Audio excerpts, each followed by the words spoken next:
እንደ ኢሮፒያን አቆጣጠር በ2009 ዓመተ ምህረት በደቡብ ፍሎሪዳ ለእውነተኛው የወንጀል ቴሌቪዥን ሾው ፖሊሶች ቀረጻ ላይ በነበሩበት ጊዜ በሚያስደነግጥ ሁኔታ ዲያብሎሳዊ ወንጀል እዚያ ሲፈጸም አዩ።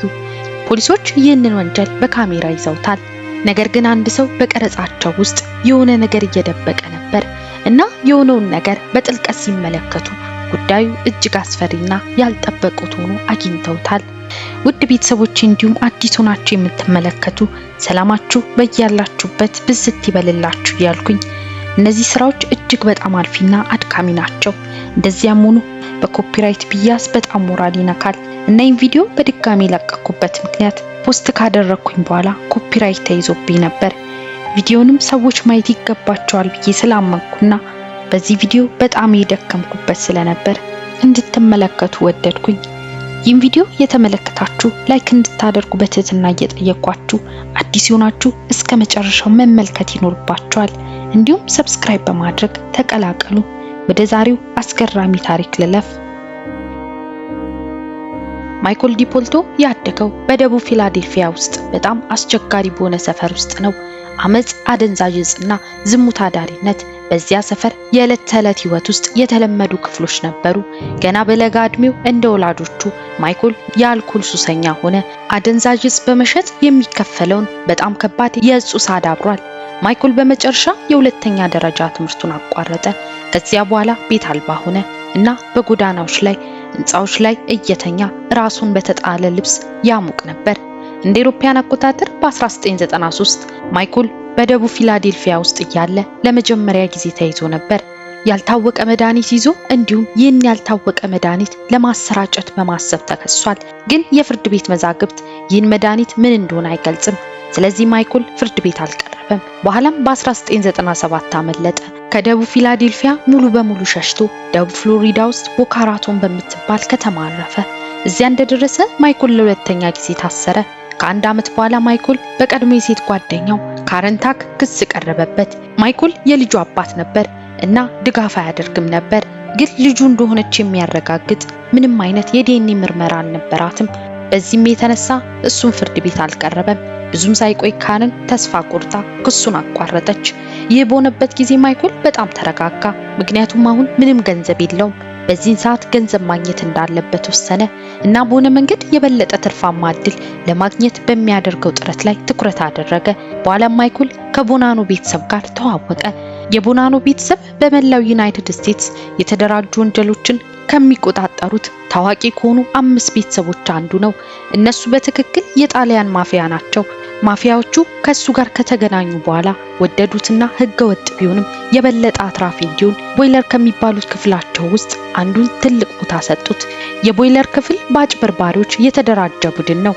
በተለምዶ የሚሰራው አጭበርባሪው ወደ አንድ ሰው ይደውላል። ለዚህ ባለሀብት ፈጣን ዘዴ እንዳላቸው ይነግራቸዋል።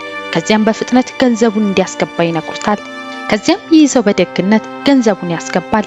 ግን በኋላም ይህ ሰው ከገንዘቡም ከሚፈልገውም ነገር ባዶን ይቀራል። ማይክል ሰዎችን በማታለል በጣም ጎበዝ ነበር። እናም በመጨረሻ ማይክል የራሱን ቦይለር ክፍል ከጀመረ ብዙ ተጨማሪ ገንዘብ እንደሚያገኝ ተገነዘበ እና በድንገት የማፊያውን ቦይለር ክፍል ለቆ ወጣ። ግን እንዴት በቀላሉ እንደወጣ በትክክል አይታወቅም። በኋላም ማይክል በደቡብ ፍሎሪዳ ውስጥ የራሱን የቦይለር ክፍል ማጭበርበሮችን አንድ ሳይሆን 2 አዘጋጀ። በ2002 $155,000 የተዘረፈ ገንዘብ ወደ ኪሱ ገብቷል። ነገር ግን ሁሉንም ገንዘቦቹን በሚያምሩ ሆቴሎች በማሳለፍ መኪናዎችን በመንዳት እንዲሁም ከሴቶች ጋር በማዋል ገንዘቡን አውጥቶ ነበር። ግን ለማይክል ይህ ነገር አልቆየም። ምክንያቱም እንደ ኢሮፒያን አቆጣጠር በ2002 ፖሊስ ማይክልን የማጭበርበር ስራ የሚሰራበትን ክፍል ያዘ። ማይክልም ለ3ኛ ጊዜ ታሰረ። በዚህ ጊዜ ፍርድ ቤት ቀረበ እና የ2 ዓመት እስራት ተፈረደበት። እንዲሁም የዘረፈው $155,000 እንዲከፍል ተደረገ። ማይክል የ2 ዓመት የእስር ጊዜውን እየተቀበለ ሳለ በሱ ላይ አንዳንድ ተጽዕኖች ተፈጠሩ። ያም እስር ቤቱን ጠላ። እያንዳንዷን ሰከንድ ይበልጥ እንዲጠላው ያደርገው ጀመር። እናም በእስር ቤት ውስጥ መሽቶ ሊተኛ ባለበት በእነዚያ ረጅም እንቅልፍ አጥቶ ያደረበት ሌሊቶች በመቆጨት ለራሱ ቃል ገባ። ከተፈታው ወደዚህ አልመለስም ብሎ በ2003 ከእስር ሲፈታ ወዲያውኑ በየቀኑ ጠዋት ወደ ጂምናዚየም ጀመረ እና የሁለተኛ ደረጃ ዲፕሎማውን ስላላገኘ የሁለተኛ ደረጃ ትምህርት ተመሳሳይ ፈተና የሆነውን ጂኢዲ ማጥናት ጀመረ። ከጥቂት ወራት በኋላ ጂኢዲን በተሳካ ሁኔታ ካገኘ በኋላ ህጋዊ ንግዱን ጀመረ። ማድመኒ ኢንክ ተብሎ የሚጠራ የዲጂታል ግብይት ድርጅት ነበር። በሚቀጥሉት በርካታ ዓመታት ማይክል ችግር ውስጥ ላለመግባት የተቻለውን ሁሉ ማድረግ ጀመረ። በአብዛኛው ያንን አድርጓል። እንደ አውሮፓውያን አቆጣጠር በ2008 ማይክል ጥቂት ችግሮች ቢኖሩትም ጥሩ ላይ ነበር። አሁንም በአካላዊ ብቃቱ ላይ እያተኮረ በንግድ ስራው በጥሩ ሁኔታ እየሰራ ያገኛል። በአንድ ዓመት ወደ $100,000 ያገኝበታል። ግን የፍቅር ህይወቱ ትንሽ የተመሰቃቀለ ነበር። ማይክል በ2007 ከረጅም ጊዜ ሴት ጓደኛው ማሪያ ሉኦንግ ጋር ጋብቻ ፈጽሞ ነበር።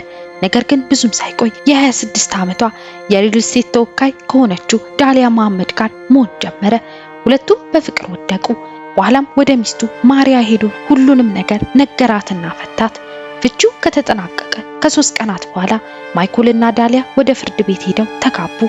አዲሶቹ ተጋቢዎች በደቡብ ፍሎሪዳ ውስጥ ውብ ከተማ በሆነችው በቦይተን ቢች ቤት ገቡ እና ለተወሰነ ጊዜ ህይወታቸው ፍጹም ነበር። እርስ በርሳቸው የተገናኙበትን መንገድና እንዴት በፍጥነት እርስ በርሳቸው በፍቅር እንደወደቁ ያስገርማቸዋል። ግን ግድ አልነበራቸውም። በጥሩ ሁኔታ ተግባብተው ስለወደፊቱ ጓጉተው ነበር። ይህ ፍጹም ህይወታቸው ግን ብዙም አይቆይም። በመጋቢት 12 ቀን 2009 ምሽት ጥንዶቹ ከተጋቡ ከአንድ ወር በኋላ ማይክል እና ዳሊያ በመኖሪያ ቤታቸው ውስጥ ነበሩ እና የግቢው በር ተንኳኳ። ሲሰሙ በሩን ከፍተው ሲያዩ ፖሊስ ነበር። ማይክል ምን ተፈጥሮ እንደሆነ ሲጠይቀው ማንነታቸው ካልታወቀ ሰው ጥሪ እንደደረሳቸው ነገረው። ስቴሮይድ እና ኤክታሲኪኒኖችን እና ሌሎች መድኃኒቶችን እንደሚሸጥ ጥቆማ ደርሷቸው እንደሆነ ነገሩት። ይህን ጊዜ ማይክል ደነገጠና የተሳሳተ ጥሪ ሊሆን ይችላል፣ ገብታችሁ አረጋግጡ፣ ምንም አይነት መድኃኒት የለም አላቸው። ፖሊሶቹም ፈተሹ፣ ግን ምንም አይነት ነገር የለም። ተመልሰው ሄዱ። ፖሊሶች ከሄዱ በኋላ ማይክል እና ዳሊያ በመኖሪያ ቤታቸው ውስጥ ደንዝዘው ቆሙ። ፖሊሶች በፍተሻ ቤቱን አመሰቃቅለዋል። ስለዚህ ውጭ ሆቴል ክፍል እንያዝ ብለው ወጡ። አብረው ጥሩ ምሽት አሳለፉ። በማግስቱ ጧት ተነስተው ወደ ፓርኪንግ ሲሄዱ የማይክል መኪና አካባቢ ፖሊሶች ቆመው ተመለከቱ። ማይክል እና ዳሊያ እርስ በርሳቸው ተያዩና ወደ እነሱ ቀረቡ። ፖሊሶቹ ሌላ ማንነታቸው ያልታወቀ ሰው ስልክ ደውሎ ከመኪናው ውስጥ አደንዛዥ ዕፅ አስቀምጠው እየሸጡ እንደሆነ ተነግሯቸው መሆኑን ገለጹለት። ማይክልም ግራ ተጋብቶ ኮፈኑን ከፈተ፣ ግን በውስጡ ምንም ነገር የለም። በሚቀጥሉት 2 ሳምንታት ውስጥ ማይክል እና ዳሊያ ከመኪናው ውስጥ አደንዛዥ ዕፅ እየሸጠ ነው በማለት ለፖሊስ ጥሪ የሚያደርግ ሰው ማን ነው ብለው እየተነጋገሩ ናቸው። ነገር ግን በሁለቱም አእምሮ ውስጥ ስለ ማይክል በጣም የተፈተነ ያለፈ ታሪክና ከዚህ ቀደም ከማፊያ ቡድን ጋር ስለነበረው ጉዳይ በጥልቀት እያሰቡ ናቸው። እናም ምናልባት በቀድሞ ህይወቱ ወደ ማይክል ለመመለስ ወይም ተይዞ ወደ እስር ቤት እንዲገባ የሚፈልግ ሰው አለ ማለት ነው በማለት አሰቡ። ወደ ማርች 29 በፍጥነት ወደፊት ተጓዝን። በአንድ ምሽት ማይክል እና ዳሊያ በአንድ ሬስቶራንት ውስጥ እራት እየበሉ ነበር። ወጡና ወደ መኪና ማቆሚያ ሄዱ። በማይክል መኪና ዙሪያ በርካታ የፖሊስ መኮንኖች እየጠበቁት ነበር። ለምን እዚያ እንደነበሩ እንኳን መጠየቅ ሳያስፈልጋቸው ማይክል እና ዳሊያ ወደ እነርሱ ቀርበው እኛ ምንም አናውቅም፣ አንድ ሰው እኛን ሰላም ሊነሳ ፈልጎ እንደሆነ መረዳት አለባቸው አሏቸው። በዚህ ጊዜ ግን መኪናውን ሲፈትሹ የሆነ ነገር አገኙ። ፖሊስ የማይክልን መኪና ከመረመረ በኋላ በሲጋራ ካርቶን ውስጥ ትንሽ የኮኬን ቦርሳ ከጎማ አናት ተጣብቆ አገኘው። ማይክልም ኮኬኑን ነቅለው ሲያወጡት ማልቀስ ጀመረ፣ ምክንያቱም በሙከራ ላይ ነበር። እናም ኮኬኑን የሱ እንዳልሆነ እንዲረዳው ማልቀስና ፖሊስን መማጸን ጀመረ። የሱ እንዳልሆነ እየማለ ነገራቸው። ይህ በእንዲህ እንዳለ ዳሊያ መድኃኒቱን ስትመለከት በጣም ተናደደች። አሁንም አልተወም፣ እኔንም እየዋሸ ነበር አለች። ነገር ግን ባለቤቷ በጭንቀት እያለቀሰ ስትመለከት እሱ እውነቱን እየተናገረ ነው ብላ አመነች። እሷም መማጸን ጀመረች። ነገር ግን እውነት እየተናገራችሁ ከሆነ ይህን ሁሉ የሚያደርገው ማን እንደሆነ ለማወቅ ምርመራ እንጀምራለን አሏቸው። ምናልባት ይህ ደዋይ ሰው አጥቂ ከሆነ በቤታችሁም ሊመጣ ስለሚችል ጠንቀቅ እንዲሉ በመናገር ተለያዩ። ነገር ግን በሚቀጥሉት ጥቂት ወራት ውስጥ ፖሊስ ይህ ስም አልባ ደዋይ ማን እንደሆነ ሊያውቅ አልቻለም፣ ምክንያቱም ደዋዩ መደወል ስላቆመ። ስለዚህ ለጥቂት ጊዜ ማይክል እና ዳሊያ ወደ መደበኛ ህይወታቸው ተመለሱ። ነገር ግን እንደ አውሮፓውያን አቆጣጠር ነሐሴ 5 ቀን 2009 ኮኬን በማይክል መኪና ውስጥ ከተገኘ ከ4 ወራት በኋላ ማንነቱ ያልታወቀ ደዋይ በበቀል ተመልሶ መጣ። በዚያን ቀን ለ12 ሩብ ጉዳይ ጠዋት ዳሊያ ማይክልን አልጋ ላይ ትታ ስፖርታዊ እንቅስቃሴ ለማድረግ ወደ አካባቢው የሚገኝ ጂም አመራች። በጧቱ 12 ተኩል አካባቢ ስልኳን ተመለከተች። ቁጥሩን አታውቀውም፣ ግን ይህ ቁጥር የድምጽ መልእክት ተውላት ነበር። የድምጽ መልእክቷን ስትሰማ ልቧ በድንጋጤ በኃይል መምታት ጀመረ። ምክንያቱም የቦይተን ቢች መርማሪ በቤታቸው አንድ ክስተት እንደተፈጠረና ወዲያው መመለስ እንዳለባት የሚጠቁም መልእክት ነበር። በፍርሃት ዳሊያ እቃዎቿን ይዛ ከጂም ወጣች። መኪናዋ ውስጥ ገባችና ይህን ስልክ መልሳ ደውላ መርማሪው ሲያነሳ ይህ ክስተት ምን እንደሆነ የበለጠ መረጃ ለማግኘት ሞከረች። መርማሪው ግን ከባለቤቷ ጋር የተያያዘ እንደሆነ ብቻ ነው የሚናገረው እና እሷ ስትመለስ ሁሉንም ነገር እንደሚያብራራላት ነገራት። ወደ ጎዳናዋ ዞራ ቤታቸውን ስታይ ፍሬን መታ ዝም ብላ ቆመች። ከቤታቸው ፊት ለፊት ያሉት እነዚህ የፖሊስ መኪኖች መብራታቸው የበራ ሲሆን በርካታም የፖሊስ መኮንኖች እየተዘዋወሩ ነበር እና ቢጫ የወንጀል ትዕይንት ቴፕ ቤታቸውን ከቡ ነበር። በተጨማሪም ፎቶግራፍ አንሺዎች ቤታቸውን ፎቶ እያነሱ ነበር። ዳሊያ በመኪናዋ ውስጥ ተቀምጣ ወደዚህ አስደንጋጭ ትዕይንት እያየች ስትሄድ ከቦይተን ቢች ፖሊስ አንዱ አይቷት ወደሷ ቀረበ። ዳሊያ ዲፖልቲ መሆኗን ካረጋገጠ በኋላ መኪናሽን እዚህ ትተሽ ከኔ ጋር ነው ያላት። ስለዚህ አንድ መጥፎ ነገር እንደተከሰተ በግልጽ ያስታውቃል። መኪናዋን ፓርክ ውስጥ አስቀመጠች። ወጣ ከዚህ ፖሊስ ጋር መሄድ ጀመረች። ከቤቷ ፊት ለፊት 3 ፖሊሶች ቆመው ነበር። ከመካከላቸው አንዱ በስልክ የጠራት መርማሪው ነበር። ያ መርማሪ ዳሊያን እንዳየ ወደሷ ሄደ። አንድ ያልታወቀ ሰው በመኖሪያ ቤታቸው መጥቶ ጥይት በመተኮሱ በሚያሳዝን ሁኔታ ባለቤቷ ማይክል መሞቱን ገለጸላት። ዳሊያ የሰማችውን ማመን አቃታት። ማልቀስ ጀመረች። በኋላ በአቅራቢያው ወደሚገኝ የፖሊስ መኪና አስገብቷት ወደ ፖሊስ ጣቢያ ወሰዷት እና ስለ ባሏ ጥያቄ ይጠይቃት ጀመር። ፖሊሱም የምታውቂው ነገር ካለ ንገሪን፣ ይህን ገዳይ ማስቆም አለብን አሏት። እሷም ምናልባት የማፊያ አባል የሆነ ሰው ወይም በቦይለር ክፍል ማጭበርበሪያው ሰለባ ከሆኑ መካከል አንዱ ሊሆን ይችላል አለቻቸው። መርማሪው ማስታወሻ እየወሰደና እያዳመጠ ነው። ከዚያም በውይይቱ በተወሰነ ረፍት ውስጥ ይህ ግዙፍ በካቴና የታሰረ ሰው ወደ ክፍሉ አስገብተውት ታውቂዋለሽ አሏት። ዳሊያ ምን እንደሚናገር ግራ ተጋባችና ተመለከተችው። እናም አላውቀውም አለች። ዳሊያ በሚያሳዝን ሁኔታ ስለ ሁሉም ነገር እየዋሸች ነበር። ያ ሰው ማን እንደሆነ ታውቃለች። ከ6 ወራት በፊት ማይክልን ካገባች በኋላ $200,000 ሰርቃለች። ግን ለሷ በቂ አልነበረም። የቀረውን የማይክልን ገንዘብ እንዲሁም የሱን ግዙፍ ቤት ፈለገች። ለፖሊስ ደውላ ማይክል አደንዛዥ ዕፅ እየሸጠ እንደሆነ የሚነግራቸው ማንነቱ ያልታወቀው ደዋይ እሷው ነበረች። በመኪናው ጀርባ ላይ ኮኬን የተከለችው እሷው ነበረች። ምክንያቱም እሱ በሙከራ ላይ ስለሆነ ከታሰረ ወደ እስር ቤት ለረጅም ጊዜ ይመለሳል። ነገር ግን ጥረቷ ሳይሳካና ማይክል ሳይታሰር ሲቀር ዳሊያ እቅዷን ቀየረች። የቀድሞ ፍቅረኛዋን ባሌን ሊገድል የሚችል ገዳይ ታውቃለህ ብላ ጠይቀችው። ይህን ጊዜ የቀድሞ የወንድ ጓደኛዋ በመጀመሪያ እሷ በቁም ነገር እያለችው እንደሆነ አላሰበም ነበር። ግን ስለ ጉዳዩ ደጋግማ ስትጠይቀውና ገንዘብ ስትሰጠው እየቀለደች እንዳልሆነ ግልጽ ሆነለት። የቀድሞ ፍቅረኛዋ ምንም ቅጥር ገዳይ እንደማያውቅ ነገራት። ከዚያ ይህ የቀድሞ ፍቅረኛዋ ወደ ቦይተን ቢች ፖሊስ ዲፓርትመንት ደውሎ ዳሊያ ባሏን ለመግደል ገዳይ ለመቅጠር እያቀደች እንደሆነ ነገራቸው። የቦይተን ቢች ፖሊስ ዲፓርትመንት ይህን ሴራ ሲያውቅ ከድብቅ ወኪሎቻቸው አንዱ ገዳይ ሆኖ እንዲቀርብ አደረጉት። በኋላም ከዳሊያ ጋር ተገናኝተው አወሩ። ስውር ወኪሉ በቃለ ምልልሱ ወቅት ዳሊያ ጋር ወደ ክፍል ውስጥ የገባው ያ በእጁ ሰንሰለት የታሰረ ግዙፍ ሰው ነበር። እናም ዳሊያ በድብቅ ወኪሉን ወይም የውሸት ገዳዩን ለማግኘት ሄዳ መኪና ውስጥ ገባች። ከኋላ መቀመጫው ላይ የተደበቀ ካሜራ አለ። ይህም ሙሉ ጊዜን እየቀረጸ ነበር። ባሌን ለመግደል እፈልጋለሁ ስትልና ገንዘብ ስትሰጥ በድብቁ ካሜራ ተይዛለች። በመጨረሻም ልትወጣ ስትል ወኪሉ ወደ እሷ ዞሮ ይህን ማድረግ እንደምትፈልጊ እርግጠኛ ነሽ አላት።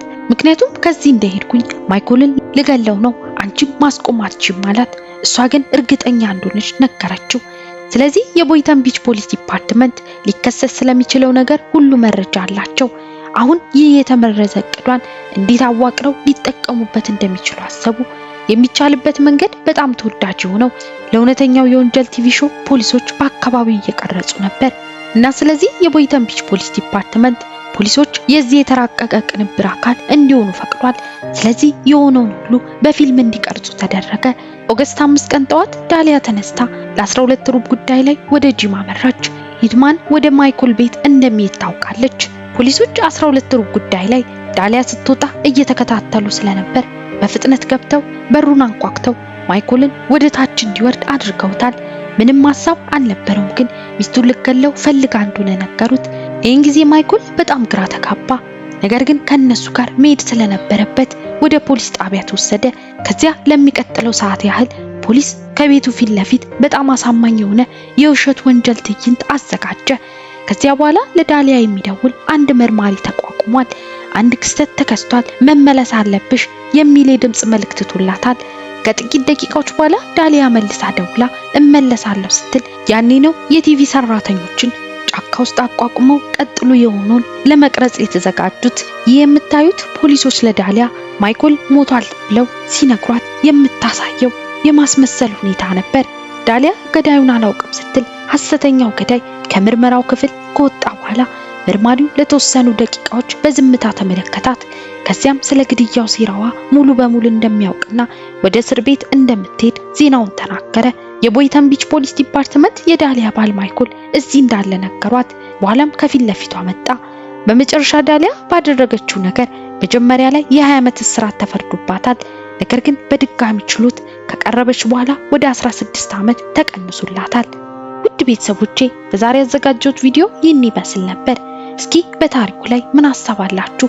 ሐሳባችሁን ኮሜንት ላይ አካሩኝ። ለዚህ ቻናል አዲስ ሆናችሁ ሰብስክራይብ እያደረጋችሁ ተቀላቀሉ። እንዲሁም ቪዲዮ ከተመቻችሁ ላይክ በማድረግ በሌላ አዲስ ታሪክ እስክንገናኝ ድረስ ቸር ቆዩልኝ።